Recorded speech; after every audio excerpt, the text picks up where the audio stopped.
Welcome, everybody. I'm hoping that you've all had a chance to join the live chat, and we're going to spend a few minutes talking about meditation and meditating together. I'm here at Shambhala Mountain Center, high in the Rocky Mountains, in a room in the Shambhala Lodge, and we're just starting family camp here. And one of the things we do first thing in the morning is meditate with families together. And one of the things I've learned about meditation by meditating with children, that we don't have to take it too seriously. That really meditation is a way of being with ourselves that's suffused with a quality of friendliness and openness. That friendliness and openness is really at the heart of how we develop precision. So you might think, my mind is all over the place. Oh my gosh, I sit down and I'm having a million thoughts, so I've got to clamp down on them. Well, just like a child, clamping down on a child just makes the child freak out. And at the same time, if you ignore the child gets into trouble. So really, meditation is a kind of training in becoming decent, kind, and reasonable to ourselves. And the more decent, kind, and reasonable that we are, the more gentle we are, to our surprise, we can be. So I'd like to do a little experiment together, if you're willing. Let's try sitting for just a couple of minutes. And I want you to clamp down on yourself. I want you to just absolutely not let your mind move at all. And we're going to use a meditation of putting our attention on the tip of our, and just watch what happens when you sort of try and push yourself to be perfect when you're meditating. So here we go. Our attention is on the tip of our nose, and we're going to do it completely perfectly for just a few minutes. So 1, 2, 3. Now don't think about anything. Just have your attention on the tip of your nose.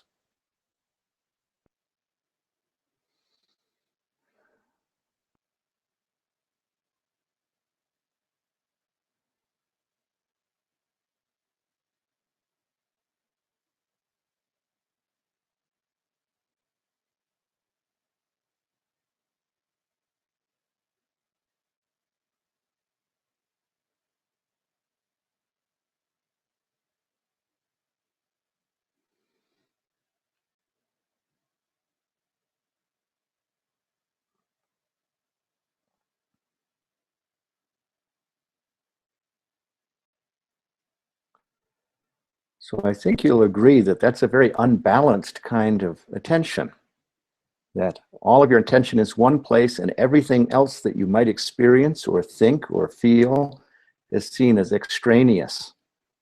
And so it's possible to develop that kind of discipline, and in some situations it's useful to be able to really put your mind on one thing and keep it there. But without the quality of friendliness and relaxation, that kind of attention is sort of, it's unhealthy, it's self-injurious, because it's not taking into account all that you are, all the ways that you are.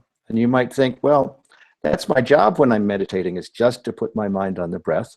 And of course, to some degree, that's correct. But actually, the more that you want to do that, the more you have to have made friends with all the thoughts and feelings that arise as you're practicing.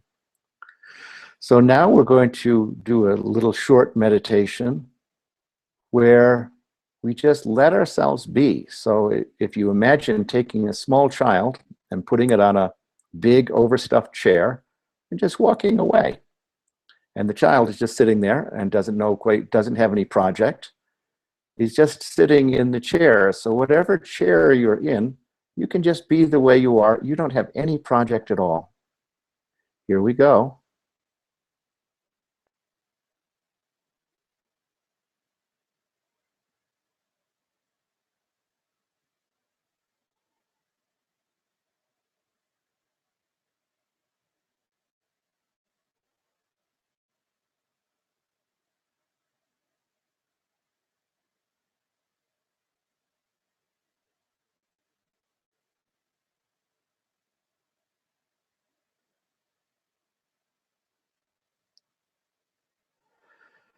So I'm not sure if you're able to use the chat window, but I'd love to hear some folks share with me what the contrast was between those two experiences.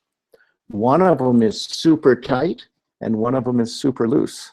And then we're going to look into how to meditate, which is somewhere in between. So if anyone wants to put anything into their chat window, or if we're able to accept people with feedback, that would be great. And when those come in, we'll talk about them. In the meantime, we'll go ahead a little bit. So not too tight, not too loose is what the Buddha said when he was asked how to meditate. And he used the example of tuning a sarod, or a stringed instrument, that just like a guitar, if the tension on the string is too loose, it sort of bangs against the frets and you don't get a nice tone out of it. But if it's too tight, it's not good for the guitar, and it could break the string, and it's hard on the fingers, and all of those things. So we're having this quality of working with our mind as if it were something that you could be not too tight and not too loose with.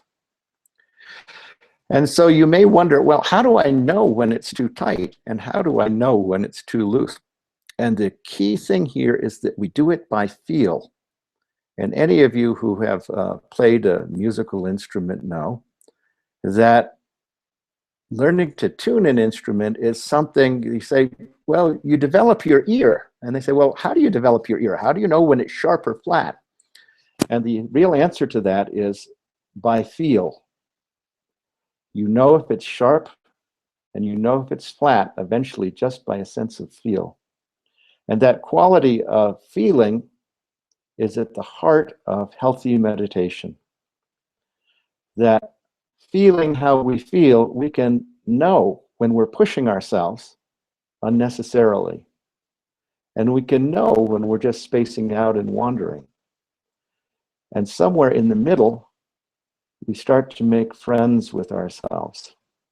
So that not too tight and not too loose uses the breath as a, as Trungpa Rinpoche called it, like a launch line.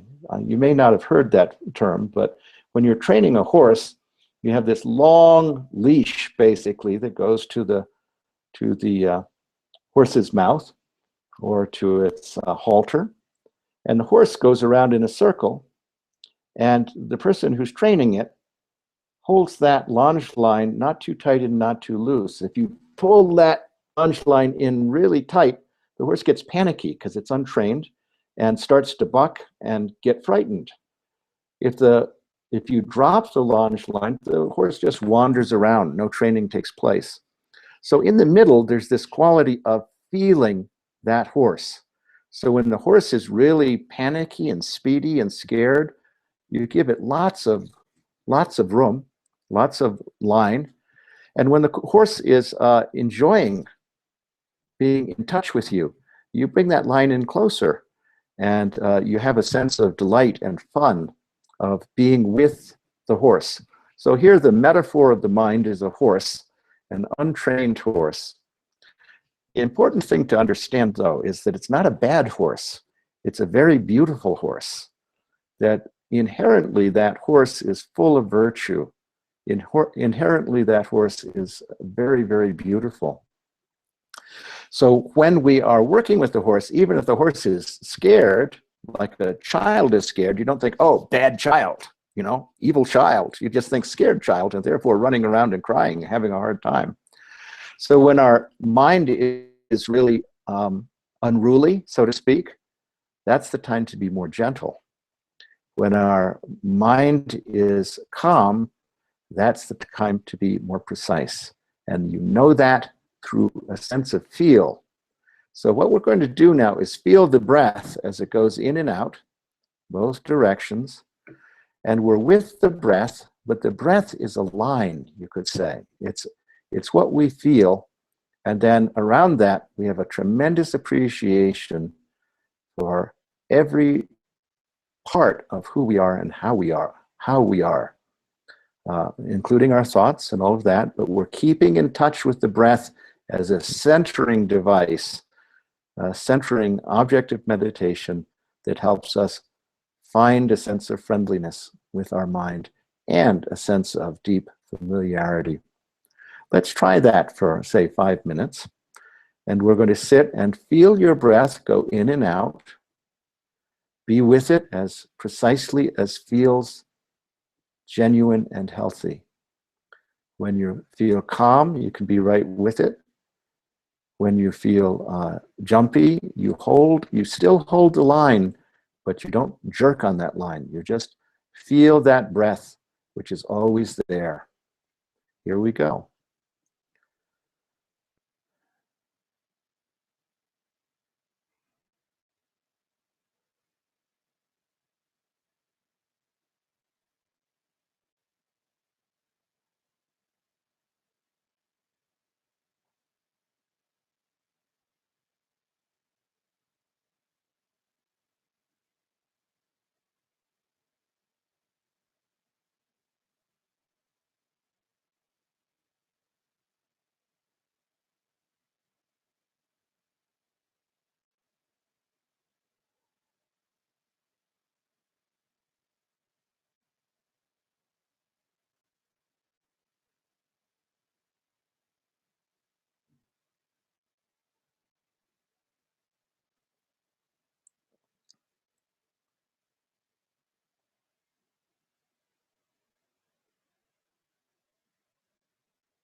So we can see as we sit with the not too tight and not too loose, we're not trying to erase ourselves. We have a tremendous world that's part of our breath. And as we calm down, as we settle, really, the word we're looking for, the great word is when we get a little bored, when the novelty of sitting with ourselves slows down and we just feel like, here I am, nothing happening here. There's as they say, nothing to see here in terms of big events, nothing exciting going on. However, because of that, we develop a sense of subtlety, and we discover that being a person is a dynamic thing that we often don't notice. That we're living in our head, or we're living in our body, or we're living in our communicative world, but we're not able to bring them all together. So the wonderful thing about meditation practice is we start to synchronize our mind, which turns out is more than just our thinking. Our mind includes all our sense perceptions and quality of feeling presence. We include our body, which is our embodiment, our sense of being in a particular place, in this body, feeling solid that way, and our quality of communication, which in meditation language we call speech. You're not actually saying anything, but really your breath is going in and out and communicating between the big world and the interior world, and it's like a swinging door, you might say, opening and closing. And by being with the breath, our mind and our body come from doing different things to actually being present. And that quality of presence is something that feels good. That we're not trying to fix ourselves, as it turns out. We're not trying to correct ourselves. We may be guiding ourselves back to the breath when we get way off in our thoughts. We're guiding ourselves back to the breath, or when we get really sleepy, we guide ourselves back to the breath. But that guiding back is different than correcting ourselves. It comes out of a deep sense of appreciation and friendliness, rather than the sense of, I can never get this thing right, I have to try harder. Or alternately, I can never get this thing right, I want to give up. Rather, it's a sense of, I'm in this rowboat of a body this whole life, and my breath is like rowing, and I want to fully appreciate this, and so I'm going to keep coming back to being right in this place, in this time, in this very moment, in this body, with this good heart. I'm going to keep coming back, and friend is my breath, because it's that tether, right, between mind and body. And as we feel that, mind and body naturally want to be integrated with each other. That's the natural state of things. So there's a wonderful metaphor about meditation, saying the mind is the image of the body is like a boat way far off in the ocean, and there's a bird on the boat, and the bird's like the mind, and it flies off and looks all around and gets completely lost, but the only place it has to land, boom, it's right on the mast of the ship. It doesn't have anywhere else to land. So we don't have to worry that when we get lost in thoughts, we get lost in fantasies, that we're not going to come back. But as we develop the sense of friendliness toward ourselves, we find that we don't fly off as much or as far. So gentleness and precision have so much to do with each other. You do need some determination, though. And what kind of determination is good? It's that heart sense. It's like a conversation you have with yourself that I'd really like to be present for my life. I'd really like, when I sit down, I'd actually like, it's my aspiration to be present for these 20 minutes, to actually be right here. That when you have that intention, then you're constantly discovering every little moment is like, oh, here I am, I'm back. And you might think that's just because of my own efforts, but really, All of a sudden you're sitting and you're lost in some little, you're thinking about, what are you thinking about? You're thinking about what you're going to cook for dinner. Yes, that's what you're thinking about. And you're going to cook caramel upside down cake with pineapple topping, and it's hard to do without it falling, and you have people coming over, and oh, I know what dishes I'll serve it on, and then we'll do whipped cream, but we're not going to get whipped cream for the there's a horn outside. Someone pushed their horn in their car, and all of a sudden you're back. That you're really gone, and you don't have to fight your way back. All of a sudden, your thoughts are like a bubble that gets bigger and bigger and bigger. Caramel cake, it's back. And then you just say, oh, that's wonderful. Here I am. Here's my breath. I found the line again. You don't have to say, oh, I was lost again. Won't I ever get this right? That's completely unnecessary. Everybody finds themselves going and coming back. And the more gentle you are, the smaller car horn is required to pop that bubble. So those bubbles will be coming up as long as you meditate. And sometimes you sit and there's just the tiniest little bubbles you can imagine, that you're basically just present and simple and bored and have a open heart, and you're right there. And other days you've just had an argument with someone you love, and there's nothing in the world that's going to slow your mind down, it seems. Both those are good meditation, because you're learning to be with yourself when you're sad and upset, and you're learning to be with yourself when you're grounded and settled.